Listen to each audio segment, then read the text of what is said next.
সুপ্রিয় শিক্ষার্থীরা, এখন সংখ্যা পদ্ধতির বেসিক বিষয়ের শেষে আপনাদের এখানে দেখাচ্ছে একটা বিষয়। আমাদের এই সংখ্যা পদ্ধতি অঙ্কগুলা প্রায় নাম শুনতে অনেকটা একই রকম মনে হয়, যে কোনটা পড়লাম কোনটা বাকি থাকলো, ঠিক আছে, এটা এলোমেলো হয়েছে।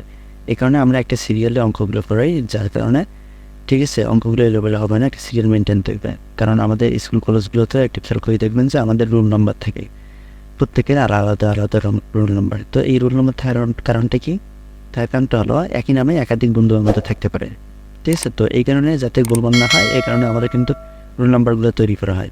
তো এই কারণে আমরাও এই অঙ্কগুলো আমরা সিরিয়াল একটা করে তৈরি করছি, যার এই সিরিয়াল অনুযায়ী করলে আমাদের অঙ্কগুলো এলোমেলো হবে না, বা কোনটা পড়ছি কোনটা বাকি আছে এটার কোনো সমস্যা হবে না, ঠিক আছে। আমরা এক সিরিয়ালে যেতে পারবো। তো এই সিরিয়ালটা মেনটেন করার জন্য আমরা একটা চার্ট তৈরি করছি, এটা বলতে পারেন সংখ্যা পদ্ধতির একটা থিম। এই থিম অনুযায়ী আমরা করবো। তো যেহেতু আমরা বাইনারি অক্টাল হেক্সাডেসিমাল সংখ্যাটাকে নতুন এখানে পরিচয় আছি, বা আমরা নতুন এমন পরিচয় আছি, এই কারণে এই তিনটাকে আমরা একদিকে রাখছি। আর ডেসিমাল সংখ্যাটা যেহেতু জন্মের পর থেকে আমরা চিনি, বা বাস্তব জীবনে এটা নিয়ে আমাদের হিসাব নিকেশ করা হয়, সেই জন্য আমরা ডেসিমালটাকে একদিকে রাখছি। তো এখানে এই ডেসিমাল থেকে যখন আমরা বাইনারি বের করবো, তখন এটা গোনা হবে 1 নম্বর আইটেম, ঠিক আছে।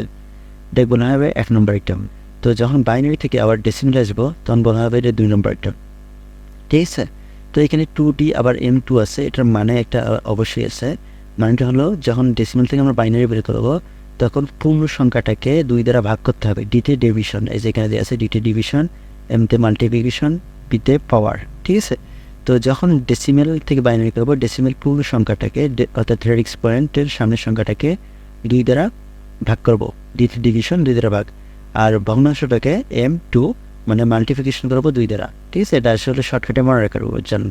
তারপর যখন বাইনারি থেকে ডেসিমেল আসবো, তখন আইটেম 2 ওই সিরিয়ালটার নাম দেবো, বা ওই অঙ্কটার সিরিয়াল দেবো আমরা আইটেম 2। তো এটা হচ্ছে আইটেম 2 এর পি কমা দেওয়া আছে M2। টিতে হচ্ছে পাওয়ার দেওয়ার পর গুণ করতে হবে 2 দ্বারা, ঠিক আছে।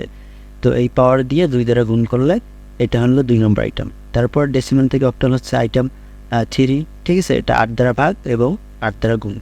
তারপরে অক্টাল থেকে ডেসিমাল হচ্ছে আইটেম 4। তারপর ডেসিমাল থেকে হেক্সা হচ্ছে আইটেম 5, এবং হেক্সা থেকে ডেসিমাল হচ্ছে আইটেম 6। তারপরে আমরা আসবো বাইনারি থেকে অক্টাল আইটেম 7, অক্টাল থেকে বাইনারি আইটেম 8, বাইনারি থেকে হেক্সা আইটেম 9, এবং হেক্সা থেকে বাইনারি আইটেম 10। তারপর সর্বশেষ অক্টাল থেকে হেক্সা, এটা হচ্ছে আইটেম 11, এবং হেক্সা থেকে অক্টাল আইটেম 12, ঠিক আছে। এই 12টা আইটেম আমরা এক সিরিয়ালে যাব। তবে এখানে যখন আপনারা দেখবেন যে এই সিরিয়াল ছাড়া আপনারা যখন এলোপাথারি অঙ্কগুলো করবেন, তখন একটু সমস্যা হবে। কারণ এখানে একটা বিষয় আছে যে বাইনারি থেকে অক্টাল এটা আইটেম 7, ঠিক আছে, বা অক্টাল থেকে বাইনারি আইটেম 8। এইটা আইটেম বা এই ধরনের অঙ্কটা না করে আপনি যদি শেষের অঙ্কটা, শেষের বলতে আমাদের শেষে বোঝানো হয় অক্টাল থেকে হেক্সা বা হেক্সা থেকে অক্টাল, এই অঙ্কটা করেন, তাহলে এই অঙ্কটা বুঝতে আপনার অনেক কষ্ট হবে। আর আপনারা যদি বাইনারি থেকে অক্টাল বা অক্টাল থেকে বাইনারি এই আইটেমটা শেখার পর এটা শিখেন, তাহলে সহজে বুঝতে পারবেন। কারণ এটার সম্মিলিত রূপ হচ্ছে এটা, অর্থাৎ আইটেম 7, 8 এবং 9, 10 এর সম্মিলিত রূপ হচ্ছে আইটেম 11, 12, ঠিক আছে।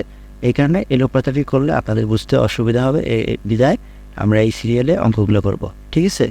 তো এই আইটেম 11 আর 12 হচ্ছে এই আইটেমগুলো সম্মিলিত রূপ। তো আমি যদি এই আইটেমগুলো না করে সরাসরি এটা করাই আপনাদের, তাহলে অবশ্যই সেটা বুঝতে আপনাদের কষ্টকর হবে, ঠিক আছে। আর এইগুলো আইটেম করে এসে যদি শেষে এটা বুঝে একবার বুঝে দিলে ইনশাল্লাহ বুঝে যাবেন, ঠিক আছে। তো এই হলো আমাদের সংখ্যা পদ্ধতির বেসিক বিষয়, এবং আমরা কোন সিরিয়ালে অঙ্কগুলো করব সেটার বিষয়। তো এখন আমরা এই সিরিয়ালে অঙ্কগুলো প্রতিনিয়ত করব, ঠিক আছে, এবং ভিডিওগুলো আপনারা প্রতিনিয়ত এখানে পাবেন, কোনো সমস্যা ছাড়াই। তো আজকে এই পর্যন্তই।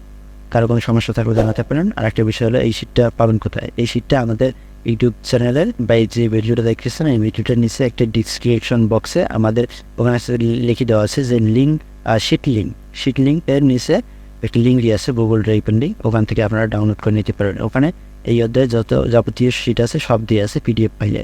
আর পিডিএফ ফাইলগুলো এগুলো প্রিন্ট করার যোগ্য, এগুলো প্রিন্ট করার জন্য প্রস্তুত করা আছে। আপনারা চাইলে প্রিন্ট করে নিতে পারবেন, যে কোনো প্রিন্টার কম্পিউটারের দোকান থেকে প্রিন্ট করে নিতে পারবেন, ঠিক আছে। তো আজকে এই পর্যন্তই, সবাইকে ধন্যবাদ।